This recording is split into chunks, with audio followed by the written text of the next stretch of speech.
నువ్వే building permission ఇస్తవి, నువ్వే 40-50 ఏళ్లకెళ్ళి వాళ్ళతోని గర్పట్టి కట్టించుకోబడుతుంది, 40-50 ఏళ్లకెళ్ళి మున్సిపల్ నీళ్ల పన్ను కట్టించుకోబడుతుంది. అన్ని పైసలు ఇన్ని రోజులు దొబ్బి తిన్నదేమో గవర్నమెంట్.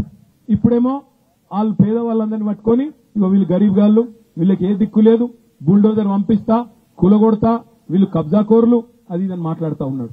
నేను అడుగుతా ఉన్నా రేవంత్ రెడ్డి, మొదలు నిజంగానే నీకు చిత్తశుద్ధి ఉంటే రెడ్డికుంటలో, కొడంగల్లోని రెడ్డికుంటలో ఎక్కడనైతే నీ సొంత ఇల్లుందో అది కూడా కుంటలనే ఉంది, దమ్ముంటే దాన్ని గూలగొట్టి పేదవాళ్ళ మీదకి రా అని చెప్పి నేను సవాల్ చేస్తా ఉన్నా. మీ అన్నగాడు తిరుపతి రెడ్డి, ఆయన ఇల్లు దుర్గం చెరువు టీఎల్ ఉంది, మొదలు దాన్ని గూలగొట్టు, దమ్ముంటే గివి గూలగొట్టు. నీకు అంతా ఇంకా కడుపు మంట చల్లారకపోతే మాకేమన్నా ఉంటే మాయి కూడా గూలగొట్టు, కానీ పేదవాళ్ళ ఇళ్ల మీదకి పోకు అనే మాట నేను ఆయనకు విజ్ఞప్తి చేస్తా ఉన్నా.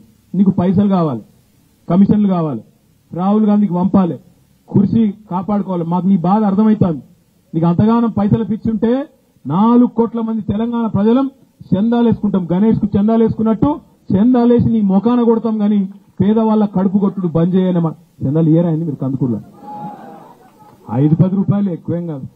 రేవంత్ రెడ్డికి 5-10 రూపాయలు ఇచ్చి ఢిల్లీ వాళ్ళ కమిషన్లు పంపుకో, నీ కుర్చీ కాపాడుకో అని చెప్పి అవసరమైతే 4 కోట్ల మంది జోలే పట్టి చందాలు అడుక్కొని ఢిల్లీకి కప్పం కట్టాలి కదా మరి ముఖ్యమంత్రి పదవి కాపాడుకోవాలంటే.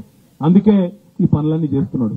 నేను ఒకటే మీ అందరు కూడా చేసే విజ్ఞప్తి, మనం గట్టిగా ఉన్న రోజులు రేవంత్ రెడ్డి ఏమనుకుంటుండంటే ప్రజలు పిచ్చోళ్ళు ఇలా అన్ని మర్చిపోతారు, మొదటి సంవత్సరంలో ఇవాళ లొలి పెడతారు, మళ్ళీ ఆఖరి సంవత్సరంకి వచ్చే వరకు మళ్ళీ నేను పుల్లెట్ మాటలు చెప్తా, మర్చిపోతారు. ఆయనత పోయినసారి తులం బంగారం అన్నా, ఈసారి మా ఆడపిల్లలందరినీ కలిసి ఆయన 10 తులాల బంగారం ఇస్తా అని చెప్తా, నమ్ముతారు.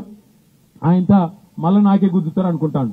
ఇంకొక మాట చెప్తున్నాడు అందరికి, 100 రోజుల్లో అని చెప్పినా గానీ ఆఖరి 100 రోజులలో ఇస్తా. ఇప్పుడు ఏం తొందర ఉన్నది నాకు? ఆఖరి 100 రోజులలో ఇస్తేనే ఓటు గుర్తు పెట్టుకుంటారు. ఇప్పుడు ఎందుకు ఇవ్వాలి?